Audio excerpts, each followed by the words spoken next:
make sure that when the first patient needs to show up, there's a bed that's able to do it. So, Governor, the mayor's here. You have my personal commitment and everybody in the Corps of Engineers, and this is not Jacksonville only. We will fly whatever we need to from the United States all around our whole domain in here to be able to get this done on time, because I think what you have got with a vision right here is you've got the capacity and you've got the plan. We're just proud to be part of your team.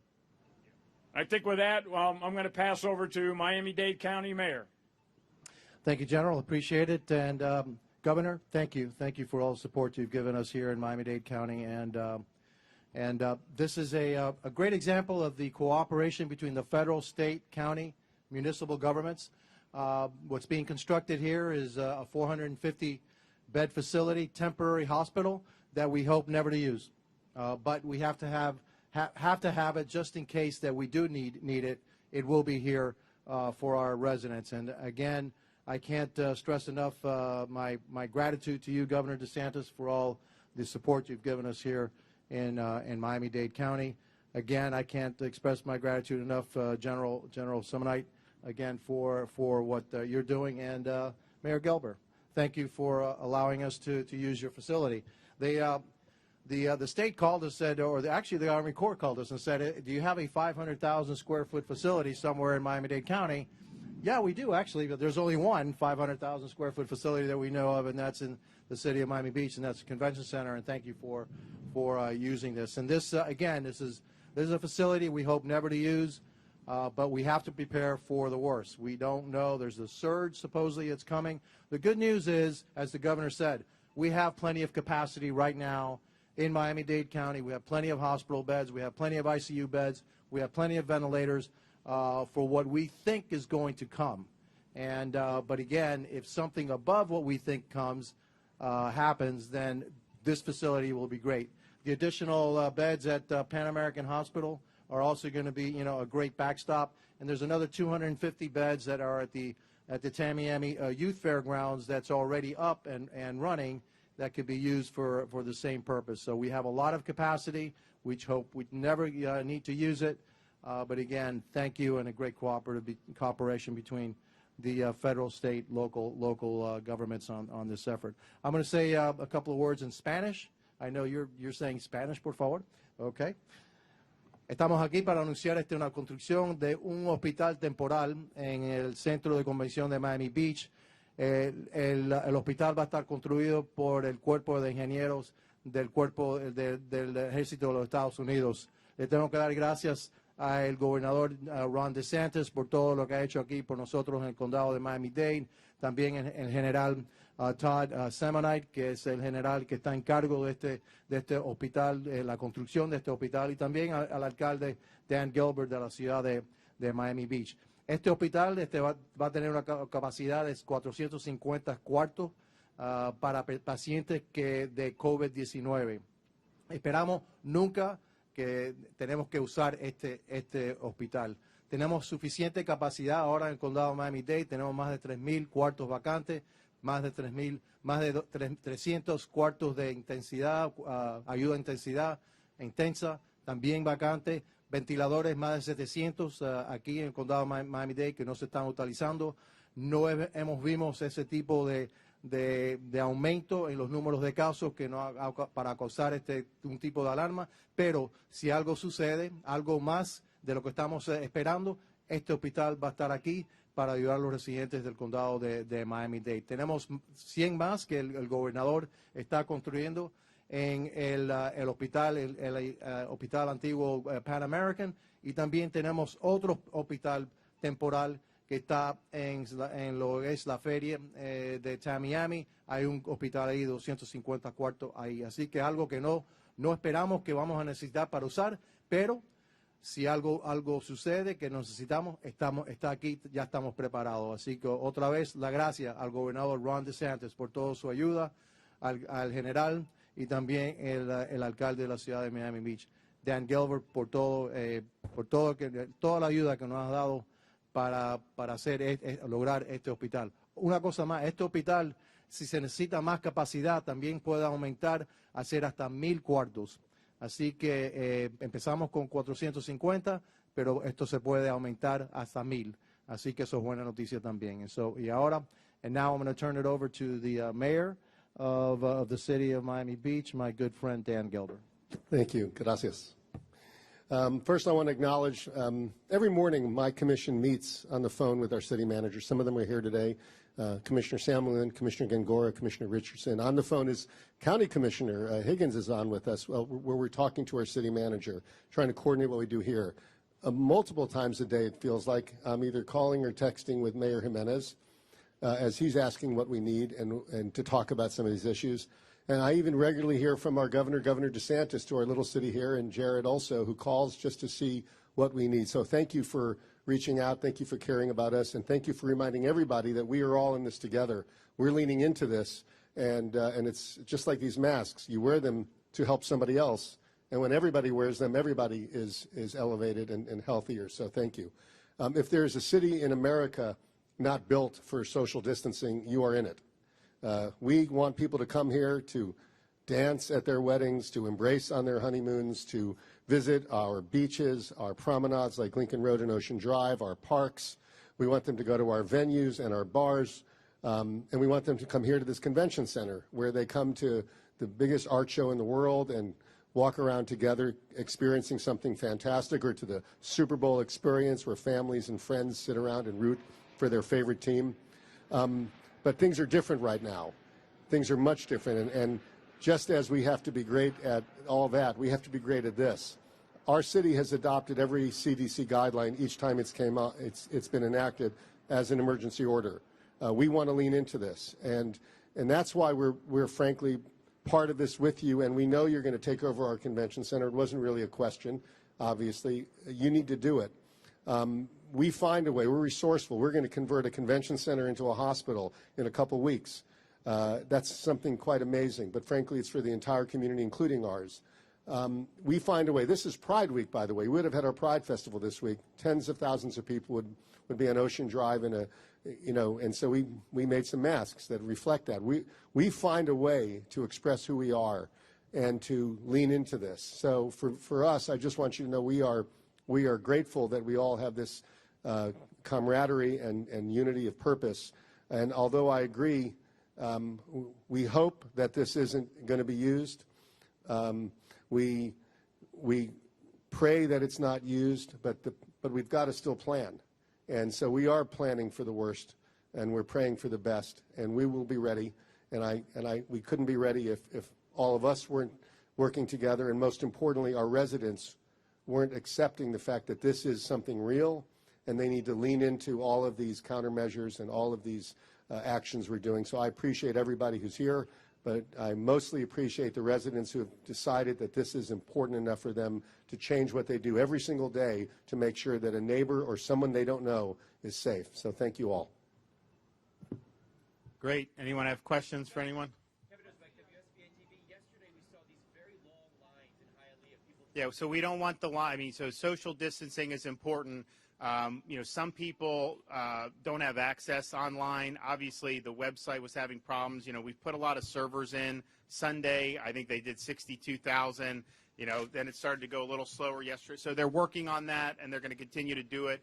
But for people that don't have access to the internet or just are having a tough time, we want there to be options. Now, I told the folks in Hialeah, if they're going to come, hand it out when they're coming in the car. Do a drive-through. Just do it in a way that's not going to create crowds. I mean, right now, we have a respiratory virus that is transmitted when you have usually close, sustained contact with somebody. And if you refrain from that, my orders, for state, and I know the mayor here has had this for a while, is to minimize contacts outside the household. And so that's what you have to be trying to do. So I know that they're going to try to do some where they hand them out to people coming in their cars. And then we have a deal with FedEx. FedEx is going to print them. People can grab them. FedEx will mail them back later that day. So we want that to be an option. I have 2,000 state employees identified, who aren't a part of unemployment, who are in these other agencies that we're surging in. So as these applications come in, they got to process them. So we're putting forth an effort for this that we've never really done on a thing like this in the state of Florida before. But I think it's important because of the shock that so many people felt things were going along great. I remember when this when all this really started getting heavy in March.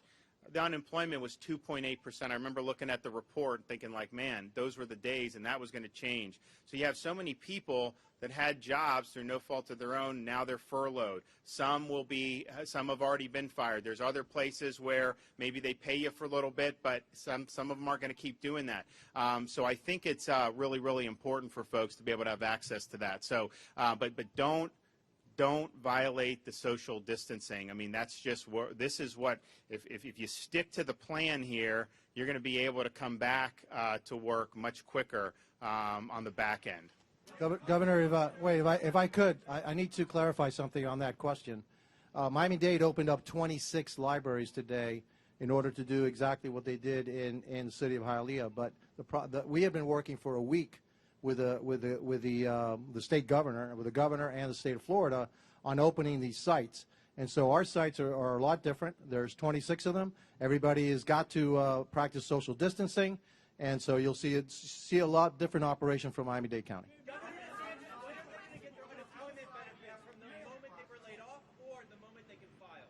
So, I mean, the law is when you can file, but what I've told Ken Lawson is, if someone was trying to apply on like last Wednesday and the system wasn't really working, then I think you should count that as the day. So he's looking at how that will work. But I mean, I think that that's a reasonable accommodation if the system, because when this all happened, I told the DEO, I said, look, there's going to be a surge. Hire more people in the call center, do all that.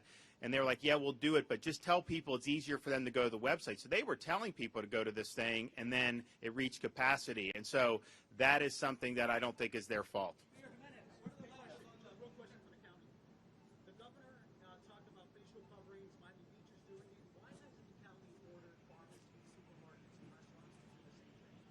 It's something we're going to be discussing today at my staff meeting, and there are some concerns from some of our attorneys on issuing such an order. And so I got to get to the bottom of it, and if we can resolve it, then I may be issuing that kind of an order. I will say, though, I've seen a lot of compliance with our recommendation that everybody wear facial covering when they're inside some kind of a confined space.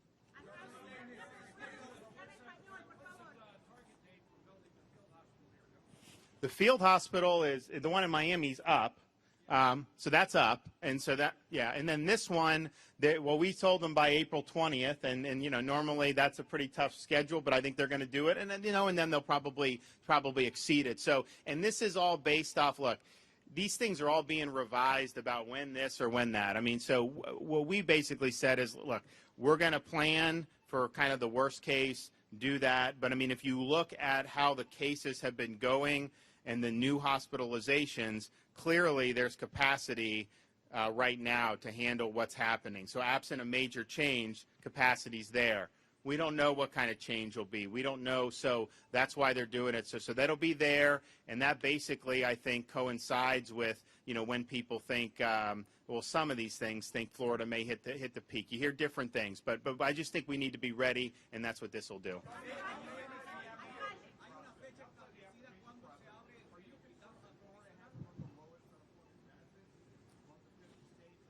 Well, so, our unemployment benefits, as you know, is set by law. What I told our folks is, we need to get that out. I want the people that are applying to get their benefits as soon as possible, because these federal benefits, they're not going to be here tomorrow. I mean, that's just the way it is. I think that the feds are working hard to be able to get this money. I know I've been working with Senator Rubio on these small business loans. They've actually gotten that out. And even though there's been some complications to it for government work, I mean, it's amazing that they've been able to get that money out. So, I've said get the money out, do what you do at the state level, and then we really want to help and prod the feds to get their share. The Fed share obviously is going to be more significant than what we currently have in Florida law. But whatever we have in Florida law, we obviously want to be able to give to folks.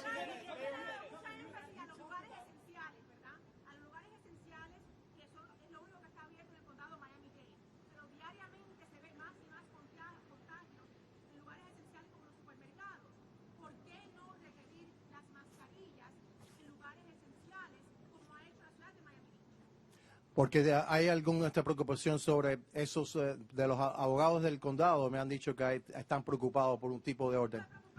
Yo no sé todavía, por eso que voy a tener una reunión con ellos para ver cuál es la preocupación también.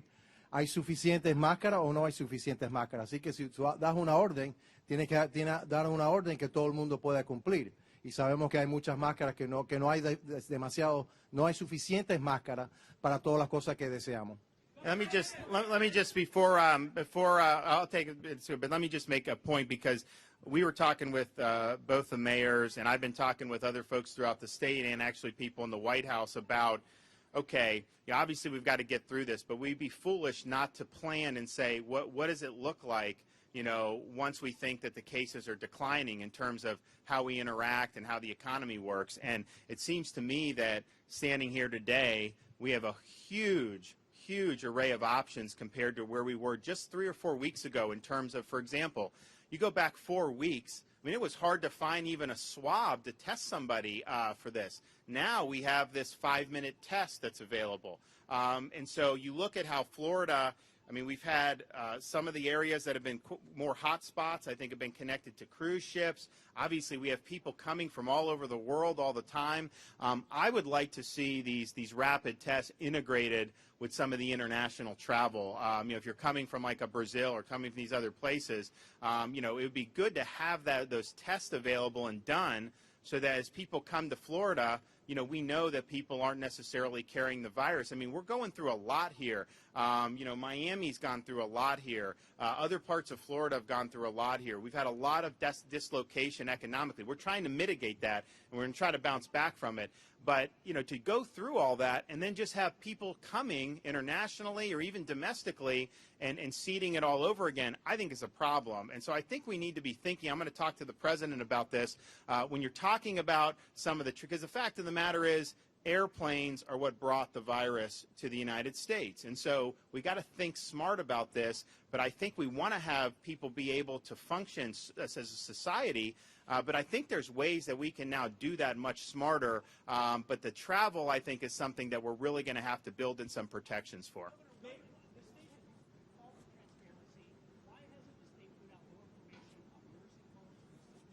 We do. I mean, so first of all, if you look at the report that the State Department of Health puts out, I challenge you to find another state that's even close with transparency. We have a dashboard that's up. You see in real time as the cases come in. Some of these other states, you know, when our numbers come in, those are fresh. Some of these other states, those are 48 hours old, and so we're doing it fresh. We now have it broken out. You have it broken out by age. You have the number of cases, positive cases, listed in any nursing home or assisted living facility by county. We now have, because people had questions in terms of race and ethnicity, so we're now breaking out by race or ethnicity. Don't have it for every patient, but the ones we do, we're putting it there. And then we're also with University of Florida and Shands, you know, we're supporting with our supplies an investigation into some of the public housing communities. It's going to be in Jacksonville, primarily African American, to figure out underserved populations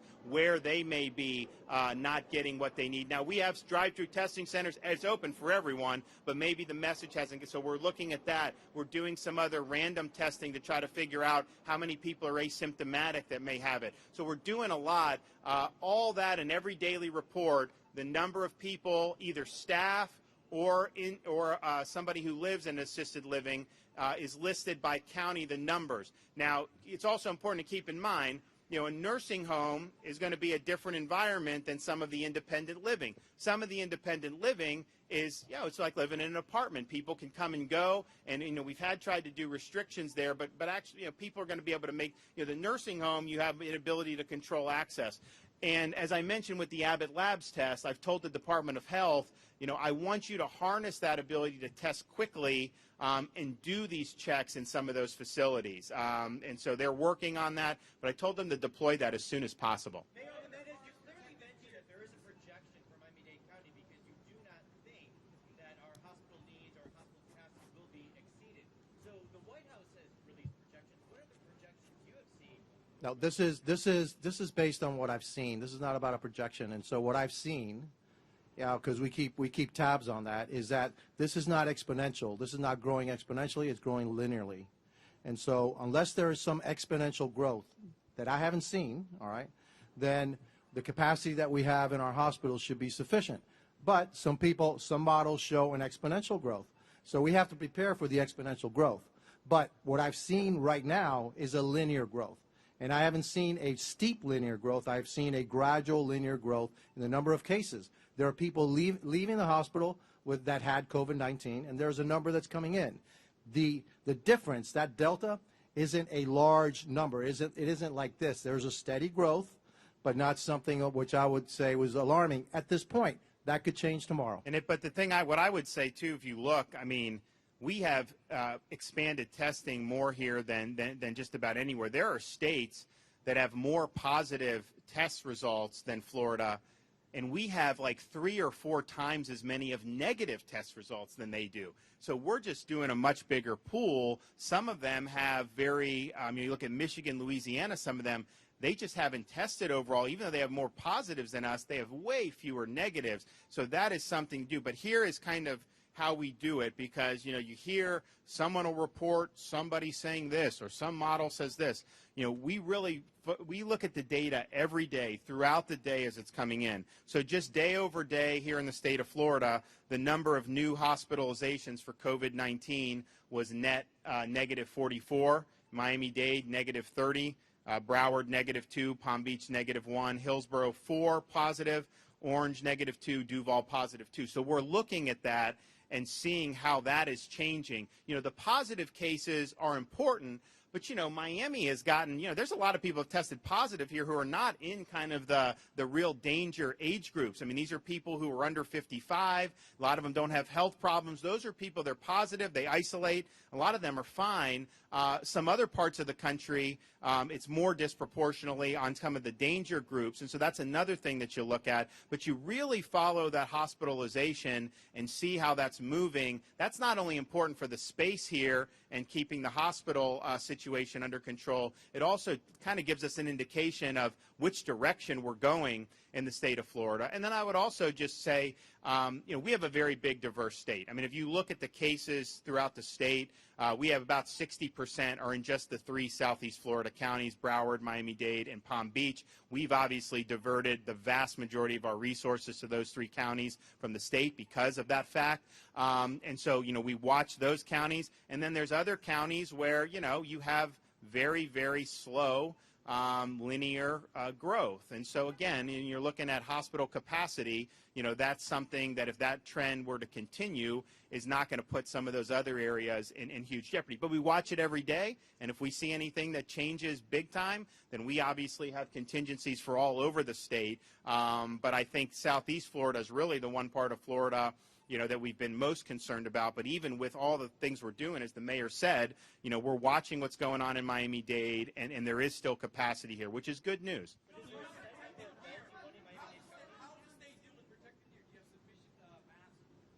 So the state, I'll let Jared speak to kind of what we've distributed for protective gear. And we, like I said, they've distributed over 3 million masks. I think the biggest problem I think that it's had is these N95 masks.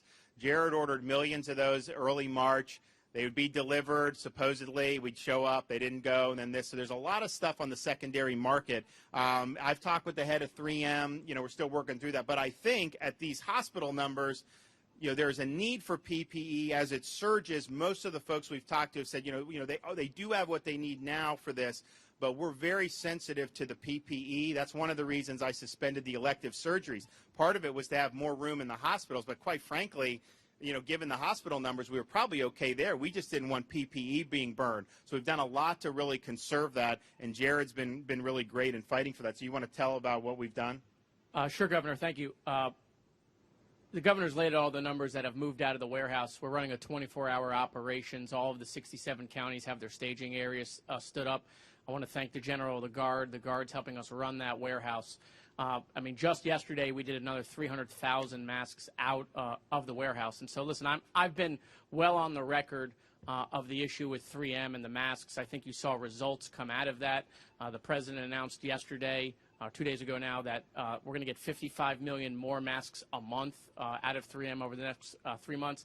The FDA also changed their guidelines, now allowing the KN95 to be used in certain circumstances. So we have millions of surgical masks on order, millions of KN95s on order, and millions of N95s on order. And they're just coming in different batches. And so as they come in, they do not sit. They immediately go out, and we are focusing obviously on hospitals, first responders, and nursing homes. I mean, the Miami Herald wrote an article specifically showing what's going on in that space. We had over 600 million worth of POs that I personally signed that nothing could get delivered. And that's not just happening here. It's happening all over the country. It's why you've seen even in California, the governor talking about putting a consortium together because where everyone's competing against each other. I mean, we are competing against everybody but Antarctica for masks. And so we're going to continue to do that at the division. It's our main focus, in addition to getting these facilities up, is that PPE. We know it's life-saving stuff. We want to make sure that we're taking care of our heroes, our doctors, our nurses, our hospital workers, everybody on the front lines. Governor, thank you. And I'm in contact every day with the White House about the PPE. You know, I think the president correctly said, you know, the states just, if you can buy it, buy it. It's quicker to do that than we'll reimburse you, and that's really what we've done. But I think the way the market has evolved, the federal government probably has an easier time at this point. So we're in constant contact. And I think we would be able to, you know, get more N95s through FEMA at the appropriate time. They understand where we're going. We're very transparent about how we're handling things and where the numbers are going. And so they're monitoring that on a daily basis. I mean, obviously they've been doing that with ventilators. I think we've seen a change in demand for ventilators nationwide. But I think these N95 masks are still going to be very, very important. Do you agree, President Trump? Thank you very much, Governor. Okay. All right. Let's conclude the news conference. Thank you.